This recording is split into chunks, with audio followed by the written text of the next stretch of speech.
people, we are back. A2TP podcast, episode 260.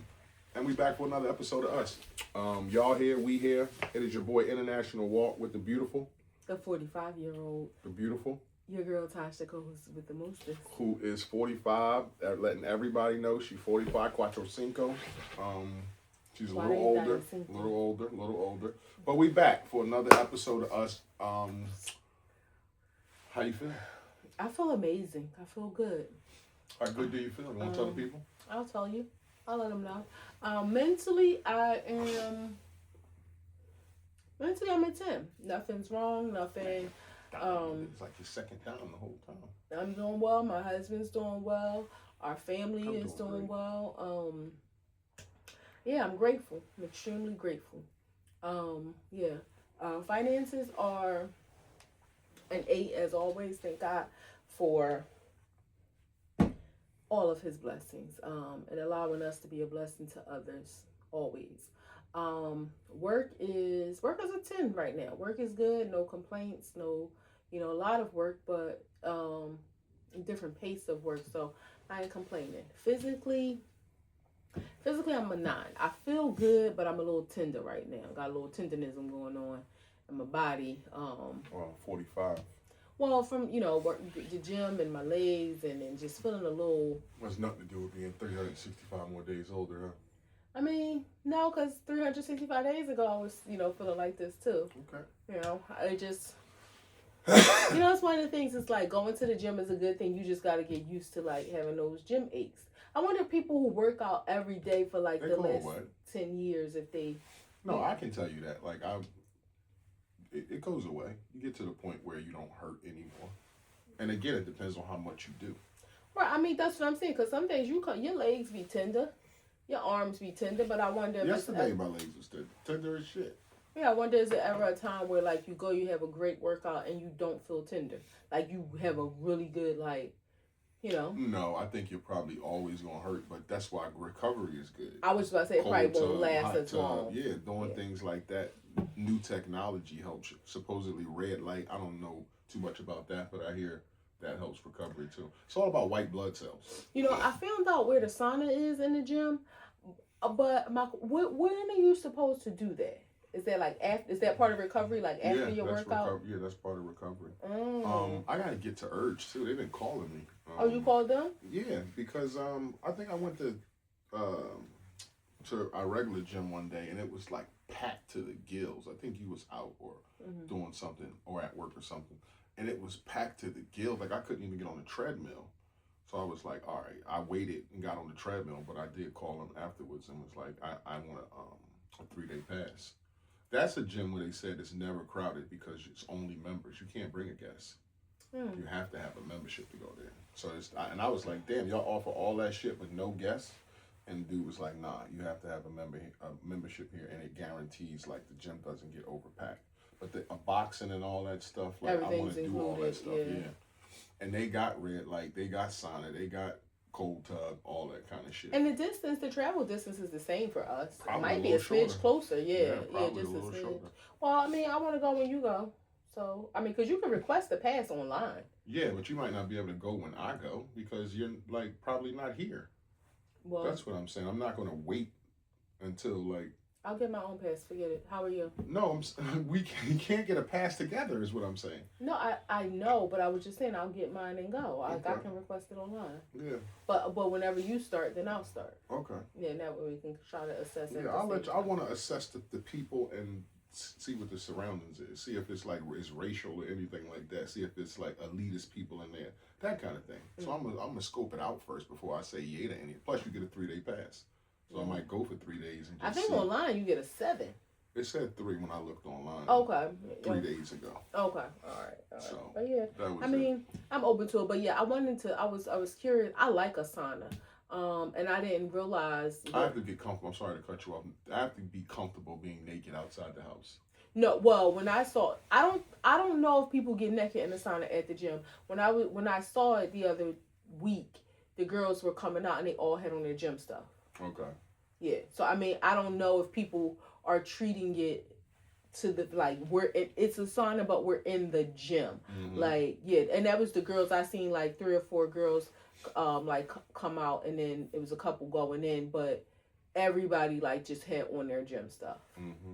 Yeah, so. Now I don't know if like they get in there and somebody sits in there with their tits out or something. It didn't appear that way. But what I was curious about, what I don't like, and I'm gonna see if it's a sign or something. Maybe I'm thinking too deep into it. I don't like, because they came out with their shoes. I don't like the idea of people having sneakers on in there. That just feels a little gross to me. It does feel gross. It makes me want to like get a bag. And I see why people, like you said, have a gym bag to maybe have some shoes or something like that in case you go in there, so you don't wear your sneakers.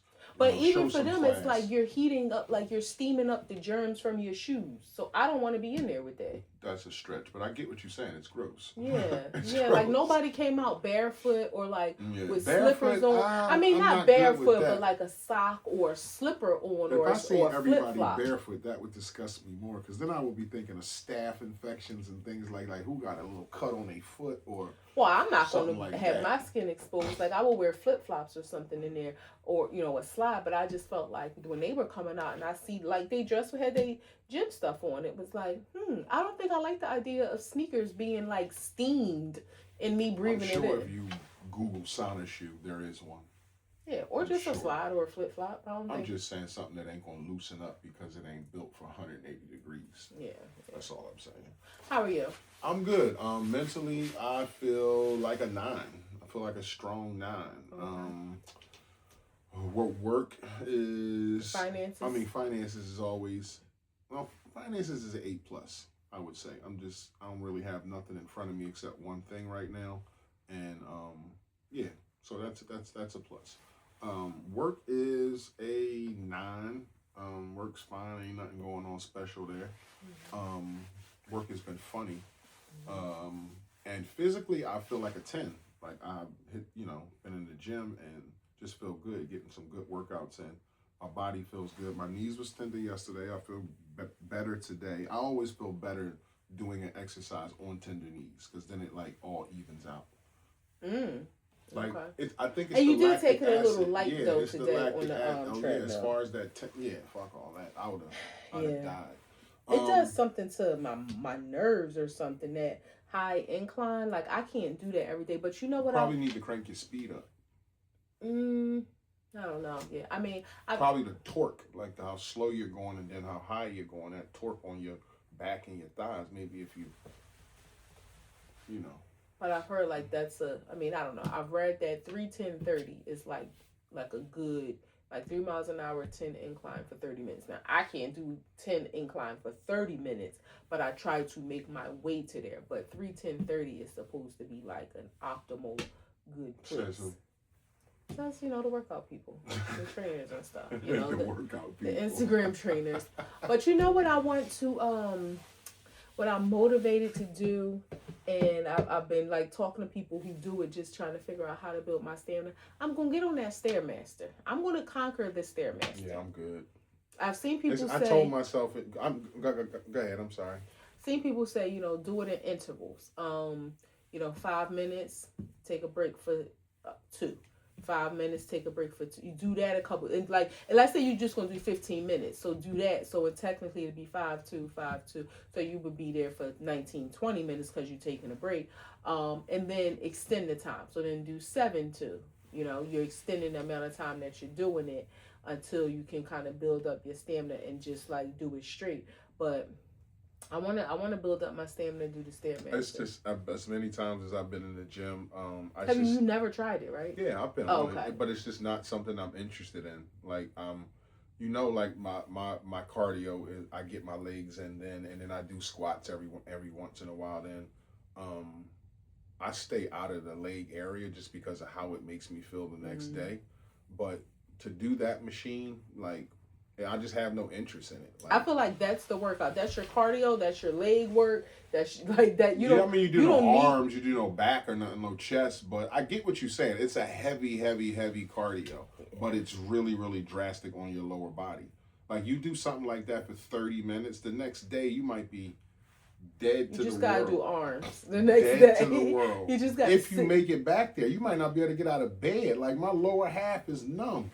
I'm determined to get to Salute. But conquer. I'm just not one who you never see me travel over there. I go to the bikes or the elliptical or the I rowing like the machine rower. before I even attempt that. It just when I look at it, it's like, yeah, that's not interesting to me. Like just thousands and thousands of steps. It's interesting to me because it's so hard, and I don't feel like feeling defeated. I get that feeling. I get that I feeling don't like like you want feeling to conquer defeated. something. Yeah. But Yeah. don't walk out of there with Bo Jackson thighs. Because Yeah. you're gonna look weird. Yeah. Wows and woes, ups and downs, stops and goes.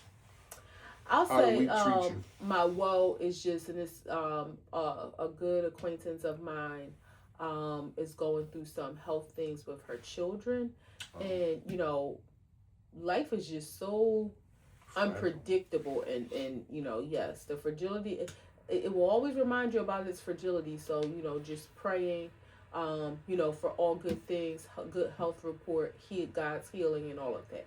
So that's just like a woe when you hear, and when you talk to somebody and they say something that just like cuts so deep. I mean, her words to me were she just said, my heart hurts so bad. And like, it's almost like that feeling, of course I'm not a parent, but I have people that I love. I have my husband who went through something traumatic. So that feeling is so tangible for somebody to say like, my heart is hurting. Like, so that's that. My wow is God blessed me to see another year. Um, and it was just such a great day.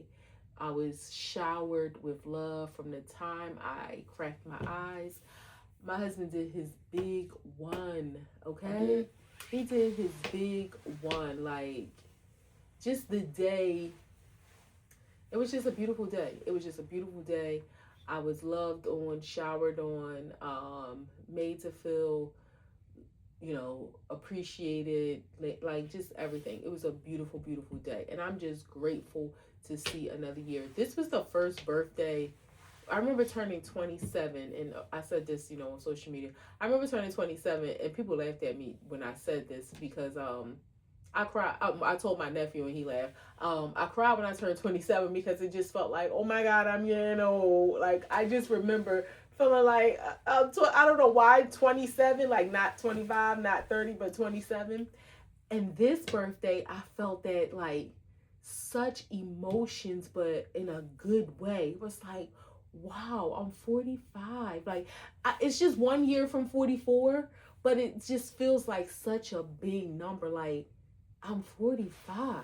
Like, Yeah, it's a huge number. It's an yeah, appreciation for life. Like, yeah, it's the again, gratitude. we've been together since you was 19 years old. Like, we've been seeing each other since you were 19. So to see you turn 45 is like a Rolodex of days and weeks and months and years and times and places, and it's like, wow, like it I got emotional. Like, I was sitting downstairs thinking, all right, I hear her moving up there, let me go get her stuff. And as I'm coming upstairs, it's like playing happy birthday. It's like, holy shit, like she another year old. Like, I got emotional, and it wasn't even my birthday, but it's like, damn, this is a big deal. Like, she is 45. Yeah, it was just a great day. I always I always spend my birthday with my husband, and then do other things with friends and family either before or after. I haven't had a chance to do anything else because Mother Nature reminded me that I have a winter birthday. So with the weather and all of that, but all in all, it was a great day, and I just feel truly blessed because tomorrow isn't guaranteed to any of us. I'm one of those people. If you know me, I've always been this way, whether big or small. I always like to celebrate birthdays, make a big deal of other people's birthdays. And I said this before. Like, I always kind of been like that. But what really happened was when one of my cousins, her child died, and he was 6, I think, and it was like, damn, she not gonna see his 7th birthday. I mean, and that sounds like such a simple thing, because of course when people die, their family doesn't see their next birthday. But to have that, and she and I don't have a close relationship, but it was kind of like close enough where, like, I went to his it wasn't a memorial service. They kind of had some little a celebration for him before he passed, whatever. I don't even know what to call it. But it was like, damn, like she would never see her child turn 7. So that for me is like waiting for those milestone birthdays. You're taking life for granted because you turn 30 and you're like, oh, I'm gonna celebrate when 35 ain't that big. I'm gonna celebrate when I turn 40. Baby, all of them are big every day. Because you don't know. People celebrate the milestones, the 30 and the 35 and the 40. It'd be the middle ones. It'd be the 31, the 32, the 33, the 34. That's what she gave me an appreciation of celebrating and enjoying birthdays, because I always was like, nah, I don't really care about my birthday, but I did care about turning 30, turning 35, turning 40. Like those were, I knew in my head those are milestone dates to hit. But 31, like that's a blessing. 32 is a blessing. 33 is a 48 blessing. is a like blessing. That shit is a blessing. And then if you go through something, where you could lose your life or something like that, man, Tuesday is a blessing. Wednesday is a blessing. Yes, Thursday is a blessing. So, yeah, you better celebrate if you get another 365 days around the sun. Yeah. You should celebrate that. It's a achievement. Everybody don't hear their alarm clock every day. People make plans at night and don't get to live them out the next day. So you should celebrate every birthday. Every breath you take is fragile. And that's fragile. Not to say, again, whatever celebration looks like for you, and I know some people for religious reasons may not, but to just, honor and be grateful and acknowledge that day to me is important. Good word. Yeah. Even if you won't have nothing and you sit with yourself with a cupcake and one candle, acknowledge your birthday, your day. Yeah. And hopefully you have somebody else that acknowledge you. I got 45 roses. I got a ton of balloons, amazing gifts. So, and we had a great day together. So thank you again. You're welcome. When you think like you planning something out, you think like, I'm going to get her 45 roses. I'm going to get her 45 balloons. And then you get to the place and be like, can y'all stop? Like, there's no way I'm going to be able to get all these balloons in the car.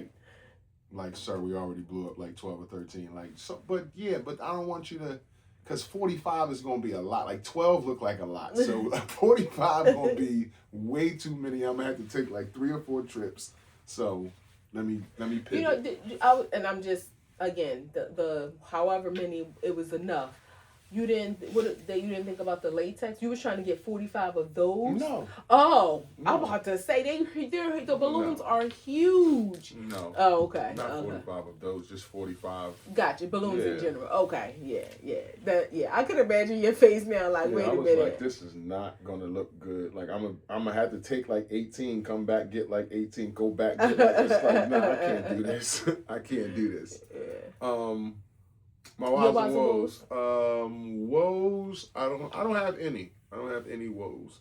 Everything is good. God is good. It's the beginning of the year. I'm just getting my feet sunk into it. I don't have any woes. I have 2 wows, and one to piggyback on yours. I seeing my baby turn 45 was huge to me. We've been through a lot. We got a lot of history. She's been there for me in ways that I couldn't imagine.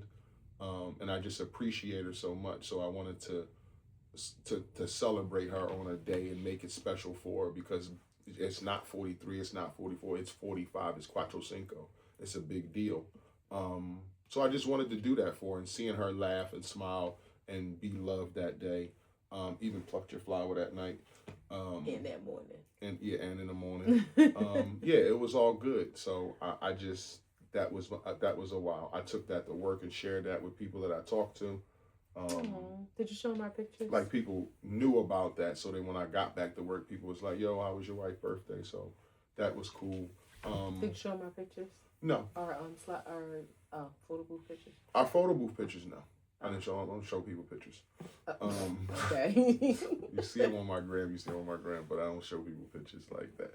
My second why was my daughter started some schooling to, grow her career, and I'm just super happy for her. I'm super proud of her. She's doing well at it. It's only been like a week and a half, but she's doing great at it. She likes it. She's happy. She's motivated. That's you took the words out of my yeah. mouth. She's motivated. And when you hear people talk about something that they're motivated about, it's inspiring. So yeah, shout out to my daughter Jada, and salute. I'm happy for you. I'm proud of you, babe. Yeah, that's dope. Super dope. We've been doing this thing of ours, like you said, since I was 19. We've been in each other's lives. I always say since 20 because we was on a break. We had a break between 19 and 20. Little closet was 19. Yeah, but we had a break between then and Did the break really matter? Was you still mines or not? Did you go off and screw somebody else? I did not. Okay then. I won't ask you the same, but yeah. So, we've been in each other's lives since I was 9. We actually been in each other's lives way before that, but our in this whole lives we've been in each capacity, other's lives. since I was 19, we've been. I knew it since she was a little girl. We've been married legally, for 5 and some years now. So, what does marriage mean? Like, what does it mean to you, and how has that definition evolved since October 2020 to actually so what did it mean to you before? What did it mean to you when we got married, and now how has that evolved now? We talked about this on what it meant when we got married. Like, I was the one that thought everything was supposed to change. I was becoming a new person. I knew that you were stepping into a new role, and I just assumed and what's the word I'm looking for? Expected that things would be different. Obviously, you felt different, and we had to work on that. But so I always felt like it's a special thing. We're going to be getting married under God. It's a union. Like, it's supposed to be special. I'm a traditional man, so obviously, there's some things I wanted to stand on. There's some things you wanted to stand on. So that's what it meant to me then. In the midst of being married, because it was like so great in the beginning and it took off like that, like we was on planes and going here and going there and doing this, it felt like this is fucking awesome. Like, this is great. Like, all the sex we were having, this and this and that, and it was like, this is fucking awesome. And not that it went down, but it kind of like plateaued. And it felt like when you Google this stuff, it tells you like in the 5th year, like things will seem, I don't know, I don't even know the word, mundane. That's probably too strong of a word, but the status quo. So, and it just felt like things are changing, and the honeymoon phase is it's over. And it's like things are changing. But again, when you get to the honeymoon phase and all that stuff peels off, I still know this girl. So it's not like it's this new person. Like, it's still Tasha. Of course, she's not the same person as she was 5 years ago, 10 years ago, but I still know her. So that's what it boils down to. But it felt like, like it plateaued. It's I don't want to keep saying mundane because that just sounds bad, but the honeymoon phase was over. Yeah, so I mean, prior to us being together, I'm sorry, prior to us getting married, I felt like everything that we were doing encompassed like what it was like to be married. So when it came time to get married, it really though? I said I felt like, So when I mean, because in some ways we were, I think maybe the commitment may have just, I don't know. I felt like all the things that we were doing. So when it came time to get married, I think that's why my thoughts weren't as strong as yours, because it was like, like we just signing a paper and I'm changing my name and we're making it legal, but we've been doing this for 20 years. Like, it ain't gonna be no different.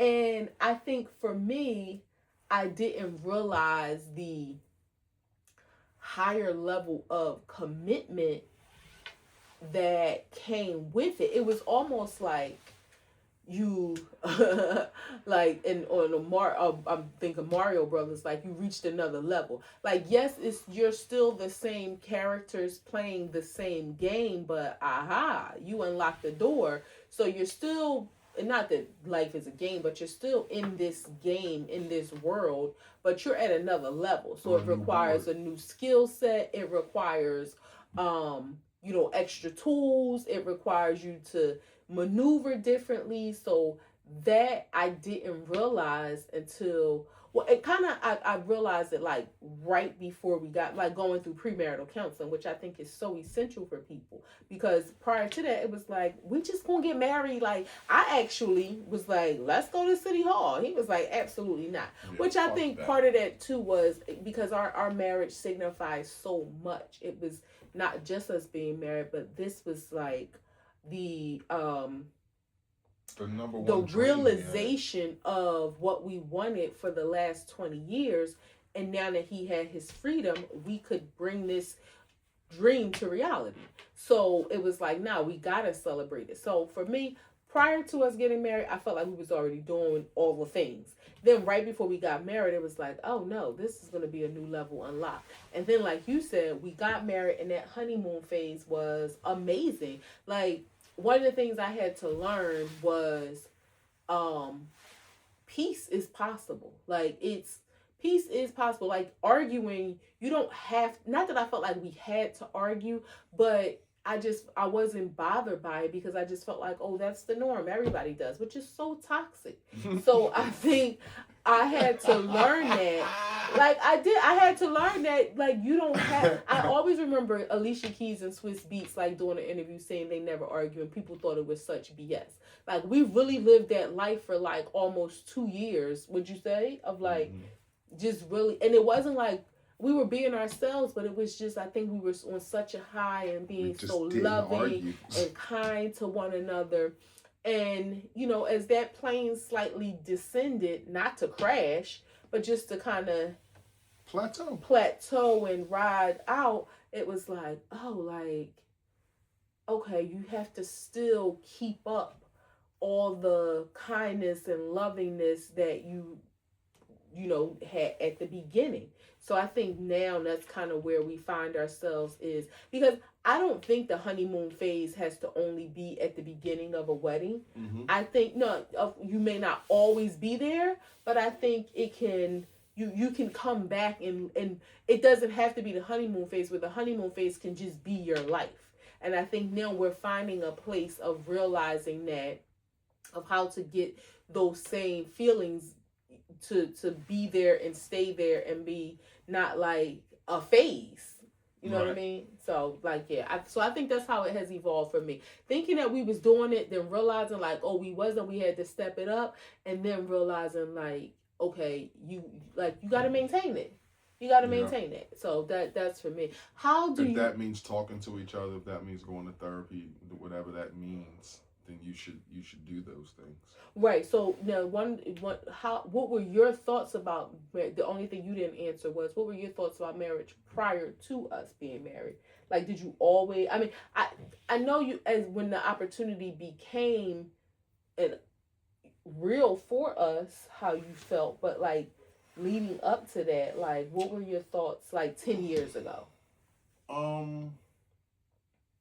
mean, because we refer to each other as husband and wife.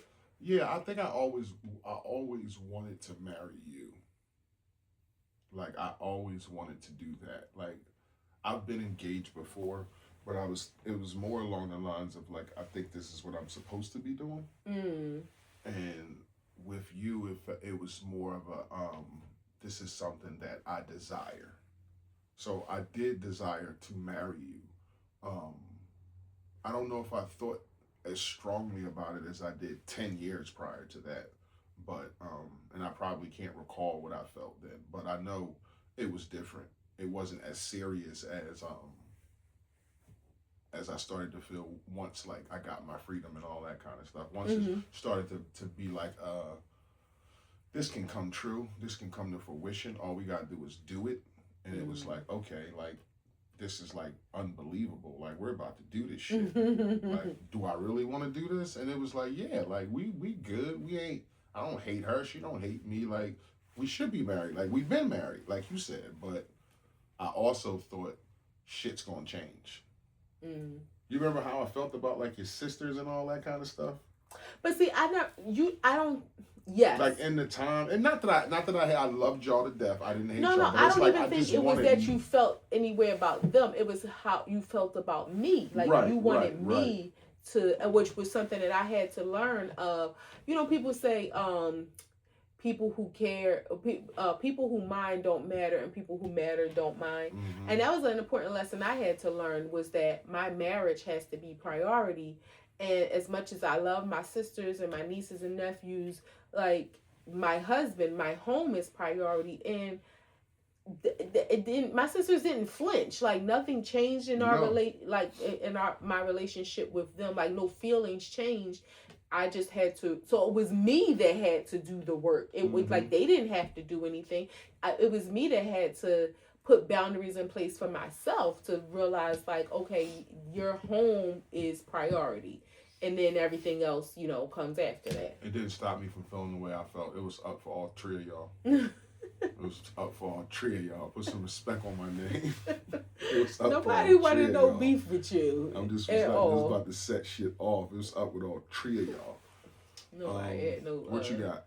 beef with you.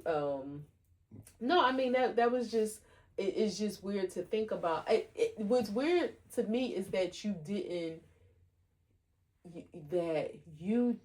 think like the life that we were living, you didn't view that like in a way of we were married. Not fully, no. Was it because you just knew like we're not married? Like it's different when you're Wow. married. Like we're as close to that line as we could be, but there's still an option of leaving. Of there's been a commitment between us, but it ain't been no commitment under God. I know you God fearing, so I never knew you felt like that. Yeah, and not like, you know, anything bad or I hated our relationship. No, like I didn't we were know. good, we were great. You know, I love calling you my wife, and would stand up as a husband as I've always did. But in the back of your mind, you know, like I'm not her husband though. Wow. You know what I'm saying? Like I mean, when it come down to it, like I can't do husband stuff in a full capacity, and that's where I was limited at. So that's what I'm trying to express. Like that's where I felt limited at. I hear you, and it makes sense. I just didn't know that you felt like that, because I guess in some ways too, like I was your wife in my heart, in my mind, but like you said, under God. And I told you before, like I used to always feel like some guilt of like fornication. Like as much as we've been together and love each other. I never felt that, but it was almost like under God, and also no matter how much we think and feel and act and move like this, there's still another level. Somebody out there can still tell us, no, you're not. That's how I felt. Like if something came down and I had to be like, hey, I'm her husband, can you prove it? It would be like, okay, I can't. Is you his wife? Can you prove it? No, you can't. So somebody can still tell us, no, you're not his wife. I mean, you're not his wife, and you're not her husband. Now, today, it's like, you can't say that. Yeah. Okay. You know what I'm saying? Yeah. Again, everything you're saying makes total and complete sense. We've never had that conversation. And the life I was living then, you got to realize, I always periodically the mirror was always held up. Like somebody always was telling me, hey, you still in this. You still, whether it was a pack of smokes at Wawa, yo, where's your ID? You can't you ain't renting no hotel room. Like I need Tasha for that. You ain't renting no car. I need Tasha for that. Like even if I wanted to do or make a plan, I still needed you for it. Gotcha. So it was like, no, that's how I felt wholeheartedly. Well, with that being said, you know, like that was one of the things that was really part of our foundation, was how we had each other's back in various different ways and how we supported each other. How do you think, have we supported each other's individual growth and self-discovery? I think we did a fine job in doing that. I think when you talk about, like, I think anytime I've come to you, most of the time I've come to you and said, like, let's go to therapy, or I'm feeling like a different person, or I'm growing. Like when I got my freedom and was becoming Walter, like you wasn't saying, hey, you just Jamar, or you the same person, or like you was open to that you are becoming a new person. You are becoming yourself. You are coming out this shell that you was in for 23 years. So I think you have been real supportive in that. I think I've been supportive in all the things that you've been through, the growth spurts that you've been through. Um, Self-discovery, like I look at that like as far as like work and things like that. I don't this podcast, like you've been supportive in that in some ways. Um, I'm trying to think of outside things other than like our hobby or something. Like I try to be as supportive as I can in your extracurricular activities. Um, I always get on you about not what you do, is about like the management of your time and things like that. Not necessarily the thing that you're doing. So I think we've been a good job since we've recognized growth in each other, and it's been put in our faces in therapy, and like just being in the same household with each other, us us recognizing she's different, I'm different. I think we've been very supportive. It hasn't always been easy, especially when you got your freedom and. Oh, I thought you meant like when you used to call me nigga all the time. Go ahead. And you finding yourself after so many years, I really had to realize that, and it compounded on top of us being married. So not only are we married and we're learning how to navigate this world, I'm learning how to navigate this world with a man that I've known for 20 years and realize I don't know this new version of him.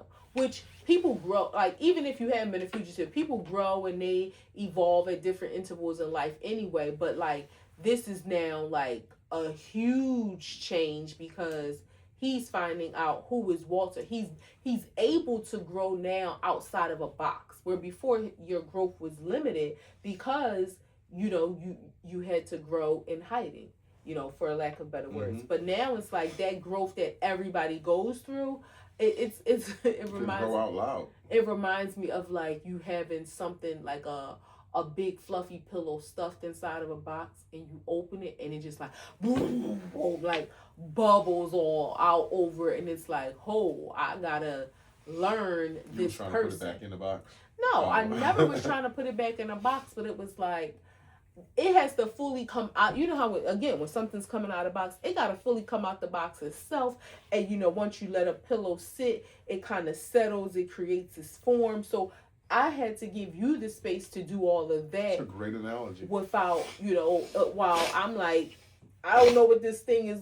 I don't know what the ending result is going to be. You know what I mean? Like, so I had to like stand by and watch it form. And again, while still navigating being newly married, loving this, even as far as your name, we know how much of a challenge that was. Like you call somebody, it's like having your child like their name at 23. Like people, I can imagine the difficulty of parents who have children who want to change their gender or change their pronoun. It's like it's like having the name Jamar makes everything in me twinkle. So now it's like, I mean, he's still Jamar. He's always going to be my Jamar.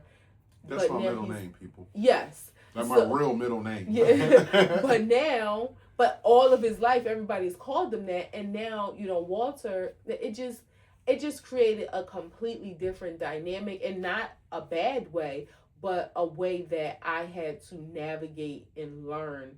But I think, yes, I was patient with you, and you were patient with me being patient with you. Like, I didn't try to hinder you, but I think you realized, like, that it took some effort, and you still blossomed and continued. I'm figuring some shit out. Yeah, and that was good. One of the things I love about you is that you accept the things that I may want to do, and you may completely not have no interest and not want to participate, but you support me in it. And even some things you may have dipped your toe in and, come along the ride with me for a little bit, but you like, nah, that's your thing. And you let me have, not like I need your permission, but you know what I mean? You let me have my thing, even though it may not be your thing. you have your thing, and it's so I appreciate that, whether it's me, being a mentor, whether I'm being a volunteer, so all of those things, I appreciate. So I think we support each other in that. I think we have, and we continue to, because who knows what our next, shed of our skin will be. Right. To piggyback on that question, how do you balance your authentic self when you're being a supportive partner? I think that's another one of the foundations of us is not just support, but we've always been our authentic self. So I don't think it takes much to balance it.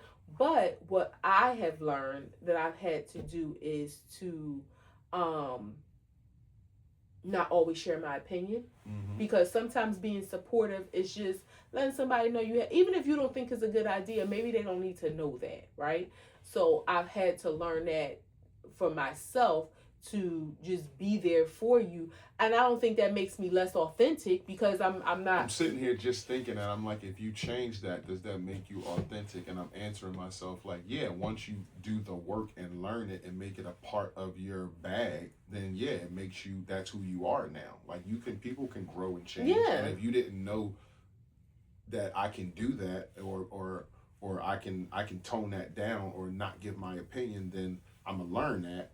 And then now that's a part of my authenticity. Yeah, it's not. Yeah, exactly. It doesn't make me less authentic. No, not at all. It just makes me a better version of myself. Exactly. So, like, I've added that, like, exactly. To my I've added that to my sleeve, like, So I think that has been, again, we've always been our authentic self. We've always been on. We've always had the hard conversations, the hard questions, been completely honest. You know everything about my past. I know everything about you. So I don't think there has been difficulty. We are the silliest around each other. I fart.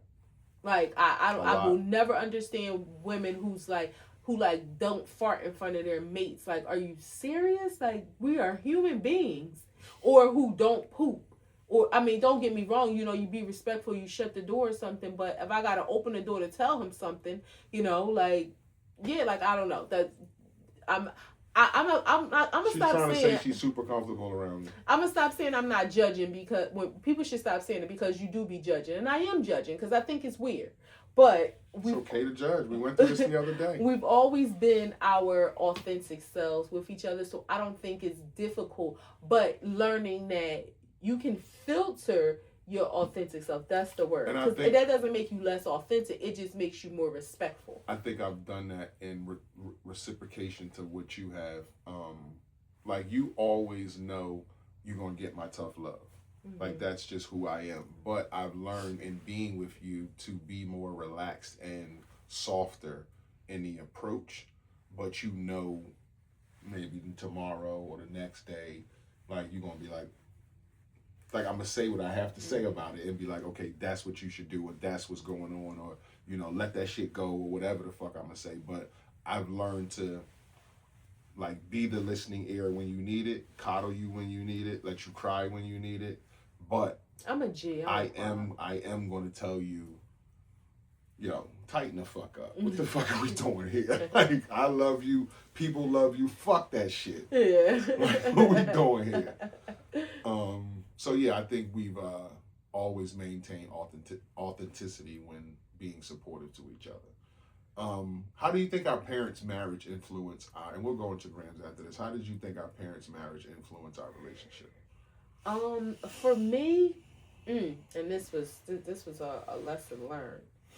I wanted to be the exact opposite of what my parents' relationship was, because it wasn't good. So I knew that the man that I wanted had to be nothing like the husband that my mom had. With that being said, as much as you may want to not be certain things, sometimes it's hard you don't even recognize the things that you've internalized just because you're nurturing. Yeah. So there's certain things that I have had to unlearn, again, like thinking that arguing was normal.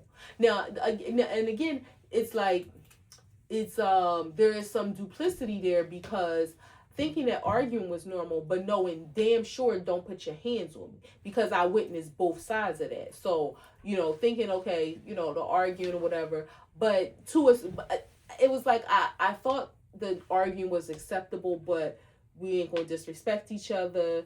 Again, don't put your hands on me. We ain't gonna call each other names. So for whatever reason, It's toxic I as fuck thought because it's the like arguing was normal, but to a limit. And the analogy is that is I want to have a fight, but don't hit me in the face. Yeah. Like let's put our hands up and fight, but don't punch me in the face. Yeah. Like that's what you're saying, and it's like, what the fuck are we doing here? Like that's not, yeah. And then I remember in the beginning of our What do you relationship, think arguing leads to? I remember in the beginning of our relationship, like if we would argue, I would always like jump up in your face.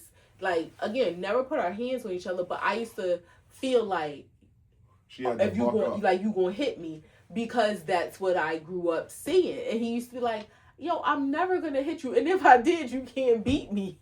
But I used to always feel like I gotta be ready. Like if you about to swing out, you might knock me out, but at least I'm gonna hit you. I'm gonna try to hit you first. Like I gotta be ready. If I would have tied you in a knot and stuffed you in a closet, Josh. Like nobody would have hit you or beat you or anything like that. I just showed you man strength. Like, let me tie you in a knot, open this door with one hand, and push you in this closet. And if I would have hit you. Yeah, and shut it. And, like, keep you in there. Foot on the door. You're going to be in there crying for the next hour. I can't get out the closet. That's kidnapping. No, it ain't. I'm right here. I ain't take you nowhere. But, I mean, so there was a lot of things that I had to... And, one of the most important things that I had to learn was to be my authentic self. Was to speak up for myself. And again, I had to learn how to filter that and realize, like, this is a person that loves me. I'm not, like, out here protesting for civil rights. Like, I don't have to speak up and be so volatile with it. So I think, and I learned this about myself personally, and not as bad with my relationship, but for myself personally, I spent so many years fighting against what I didn't want to be instead of just living in what I am. For our relationship, that was part of it too, was like trying not to be all of these things without realizing, but hey, on the other end, you are being these other things. So work on that. Like, what you don't want. Like, but the things that you do have a problem with, work on fixing those. Mm-hmm. Yeah. So that's the weird duplicity, is like, even as much as there are some things that you're just gonna internalize from your nurturing, even if you resist it. I think for me, just like you said, growing up in a household where there was domestic violence, there was a lot of hollering and arguing. Like, you just see them things and think, I don't want to do that. Like, I don't want to be that. I don't want my household or marriage, whatever you. And again, lots of these things, I never really saw that far. And as a kid, I never really had hopes of being married. Like, I didn't think to myself, one day I'm going to be married with kids and a house and a white picket fence. Like, I didn't just think of myself like that. Maybe because I was a boy and in the streets, and it was just day to day for me, a week at the most. But I didn't see past a year at a time. But so, yeah, I didn't want to be those things. I didn't want to have a wife and beat on her. I didn't want to not come home for a week. I didn't want to have a drug problem. Like, I didn't want to stab people. Like, I seen a lot as a kid. So I just didn't want to do that. Did I know what I wanted to do? No. Did I know what I wanted to be or what type of husband I wanted to be? Right. No. And not at all. I just knew what I didn't want to be. So, like you said, in the midst you struggling with what you don't want to be, you steady going through this thing, not knowing what you want to be. Yeah. You just winging it. I didn't think about it. Yeah, I knew the wife that I didn't want to be, and I knew the husband that I didn't want to have. But I so never much time really on that shit. You don't focused on who do I want to be, like, I knew I wanted my husband to not cheat, to not hit me, but it's like, okay, to provide, and then it's like, okay, outside of that, like, what do you want? So I think that's where we both had to learn, like, to find out what do we want and what do our spouse want and need. Like, what do we want and need? Because you can want a lot, but what do you really need for yourself and for that other person? And you'll find if you take care a lot of the things that you need, a lot of wants will go away. Mm-hmm. You still will have some there, but a lot of them will go away if you have everything that you need. 3 grams or a couple grams. Herpes. That's a great segue. Yeah. There's been some herpes going around in the household. It's like, no, I'm just messing with you. I said, only 2 people in this household, so it ain't going around because it ain't come this way. Okay, so I did some research. 195 out of 350 million people in the United States, 195 million people have oral herpes. That's more than half. Yep. 45 million people have genital herpes. Okay, so this all stems from, I just wanted to give you that background and data. 2-year-old boy was kissed by a relative, an aunt, near his eye. Got an infection in his eye, a herpes infection, and lost his eye at 2 years old. Took him 8 weeks for his eye to deteriorate, create a hole in his cornea, and he had to pop his eye out of his head at 2 years old. It doesn't matter how sorry you are. Obviously, the aunt didn't know that she had herpes. It wasn't like she had a bump or something on her lip. But what do you think? Like, it doesn't matter how sorry you are. My kid still doesn't have an eye. He's gonna go. Get picked on at school. He's going to grow up. He's handicapped. He can't play sports. Like, there's a lot of things that you took from him over an accident. But what do you think about, like, banning your family and friends from kissing your child because so many people have herpes? Like, do you think, like, there's something you can get off without hurting people's feelings? I do. And if their feelings are hurt, so what? Like, I don't give a shit neither, but I'm just saying some those people who do mind care. don't matter. Those who matter won't mind. I think you can be very clear in saying, please don't kiss my child. Like, but if that's across the board, how would that play if we had a kid with Erica? That's what I'm saying. You couldn't pick and choose. If friends and family can't kiss our kids, then how would that play with Sierra? How would that play with Erica? How would that play with our nieces and nephews? Where it's like, yo, you can't kiss the baby because you might not know. You kiss some little girl in school at the fucking dance or whatever, at the Valentine's Day thing, and now you got herpes and don't know it. Now you kiss the baby. Now the baby got herpes. Now we got an incident where the baby getting their eye taken out. Well, I think it's a way to explain that in a softer way. Like, that's just, we want to protect the baby, so please don't kiss them. Love them, hug on them, but keep your kisses. Blow them air kisses or her air kisses. But shouldn't you express how serious it is so nobody thinks, oh, you just saying don't kiss on the baby a lot? Yeah, no. Like, you're not saying don't kiss the baby at all. Like, no, we're saying don't kiss the baby at all because somebody might not know they have a disease. Like, and I read this story and thinking, okay, this is my first time hearing this, but with this many people with herpes, this can't be a rare thing. No, I don't think it's not like 10 people got herpes and you can dodge that. If more than half the people in the country got oral herpes, a kiss, a hug, somebody wipe their mouth, a handshake, like, this shit can happen. A little boy, I was bothered by this. A 2-year-old boy lost his eye from a kiss from his aunt. I mean, you're an aunt. Like, what the fuck? You just cut out aunts from kissing now? Like, I'm cool with it. I'm just saying, can you get that off with family and friends? I think you can. And I think you can say it's your kid. You can get off whatever you want, I think. You just have to have some boundaries and set them and stand. So how would you set that with Erica if we had a baby? Like, I don't want you kissing the baby, the boy at all. I probably wouldn't have like a one-on-one conversation because then it makes it feel personal. I probably would have like a collective conversation. Like, listen, we want to protect the baby, want to make sure that he stays safe. And the best way to do that is to please do not kiss him or her. So you got the aunt or the uncle that say, I ain't got no herpes. I'm good. I'm going to kiss my nephew. I'm going to kiss my niece. Like, how do you? But even if they agree to it, to be honest, like, how do you prevent it if you're not with the baby? If you're not with the baby every second that they are. I think you turn up the first time you tell everybody so they can see the seriousness in it. I'm not trying to get my kid to lose an eye. At 2 years old, the baby lost an eye. I hear what you're saying. I think, to turn up and be mean about it, like, you take your baby out of here, go home. Cool then. Like, don't leave that little bastard over here anyway. FaceTime. A 2-year-old lost his fucking eye, not from a friend, and then these kids go to daycares and shit, come home, they go to the police touch museum and touch shit. Every kid that goes there comes back fucking sick. and you know you don't know.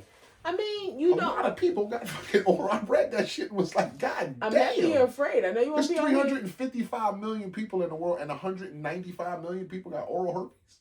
Well, I mean, I'm happy to know you won't be out here kissing strangers because I never was my you've bag. been scared straight. Never was my bag. I will never understand people meeting like Never new was people my bag. and kissing. Like kissing is so personal to me. Never was my bag. Like the tongue and the saliva Got swapping. dudes out. I mean, you know, it's not a perfect trade off, but dudes will eat coochie before they kiss. That's bad too. I know. That's why I said it's not a perfect trade off, but it's like kissing is personal. It is, but yeah, that's a different conversation. But some niggas be on other stuff. Is all I'm saying. I mean, women till we can't, they'll say don't kiss me in my mouth, but they'll slap the knob. Next round? Yeah, Netflix is having a Netflix After Dark. I don't know what this entails, but it's called Netflix After Dark. Ooh. I would assume that if it's not full out porn, that it would be like HBO erotic content, maybe some OnlyFans stuff, maybe some shower cam. I don't know, just erotic content, maybe some erotic movies or whatever like that. But what do you think if there's porn on Netflix and chill? Like Netflix After Dark. Because obviously if it's Netflix After Dark, it might be like 90 Skinamax. I mean, it's like, I don't like the idea. Where it's like sex is going on, but no penetration. I used to love that.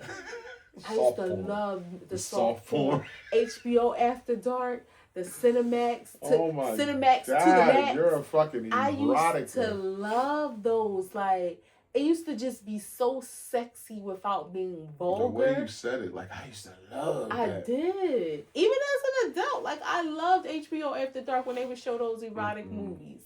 So with that being said, like, I hate the idea, kids and stuff on Netflix. But again, HBO After Dark it did show late where, those... HBO After Dark didn't have a parental thing. Netflix does. So if it does become that, you can just put it on where kids can't get to it. HBO After Dark didn't have that shit at all. No option to that shit at all. Right. But, but really, how many parents are going to be putting on... and I wonder how would that work? Like, so if it's something that is rated...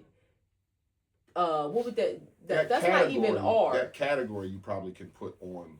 Like anything in dark. this category would need a code. Yes. And then you can put that on so kid, because again, I don't know, and it didn't say whether it would be all out porn on there. It would be, that's going to fall on the parents' responsibility to make sure that they're protecting their children. And again, that's just on the TV. It's not like the kid can't go in his room and type porn in his phone and just look at porn on his phone, but I'm just saying it being on Netflix. I don't think it's a problem being on Netflix because, again, it was on HBO when we were younger. The soft porn. Now, if it's going to be hard porn, then I think there, definitely needs to be some other criteria that requires you to access it. But I just can't imagine that it's going to be hard porn though on Netflix. Because, again, even if parents put in... If it would require the parents to put in the code, it's protecting Netflix because you're liable for what, you're responsible for your children. You're responsible for protecting them. But there is some bit of morality that I think that sure the it'll TV be in people... the fine print, in the disclaimer. If your kid sees this, you can't sue us or that kind of shit before you even are able to click the box to say I accept. Now, what I wonder is that going... I'm sorry, I don't pay the Netflix. I don't pay for any of this streaming. Duh. But does Netflix have different plan levels? No. So they have a commercial and a non-commercial. So I wonder, is this going to be like a different subscription level? Could be. Or is it? Yeah, if it's just going to be for everybody. Netflix is $35 a month now. That shit started out at $4.99. That's crazy. You pay $35. $31.99. Wow. Yeah, thank you. $31.99. That shit started out at $4.99. Sheesh, that is crazy. And what, Netflix been out, 15 years? Some shit like that? Think on all the money they're making because all the people that have Netflix. But again, I wouldn't be surprised if that would be a higher prescription level. Higher subscription level. I said prescription. I wouldn't be surprised either. And I don't think that it'll be full out porn like, you know, bang bus or you hit the button and it's like hardcore fucking giant coochies and dicks. I don't think it's gonna be that. But I do think it'll be erotic content, whatever that means. Moment of honesty. What? Wait, I'm gonna ask you a question. You gonna be completely honest? Sure. What's your favorite porn category? Would have to be. And I haven't seen you watch porn in a very long time. Let me see. Let me think about the categories. My favorite category would probably be black on black. Gangbangs. Okay. Yeah, I would say not gangbangs. They're not labeled as gang. That's a different thing. Orgies. Oh. Orgies. So that's different Okay. from gangbangs. Orgies. That would probably be it.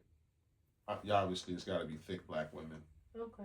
Yeah, I'm not looking at white women on porn that much. There's a website called Black that people be on, and you know, because of the production, it's good to look at, but you get tired of all this vanilla over here. And why is it called Black? Because of the dudes. Oh, okay. I mean, Okay. because of the dudes. Okay. All the dudes are black, but Gotcha. all the girls are white, so it's like, eh. And it's sort of set up around the whole, like, black man punish white woman thing. Oh, well, okay. So, yeah. That's a wrap. Act 2 the podcast, episode 260 coming to a close. It's me, it's her, your boy International Walt, the beautiful. Your girl Tosh, the co-host with the Moses, who is 45 years old.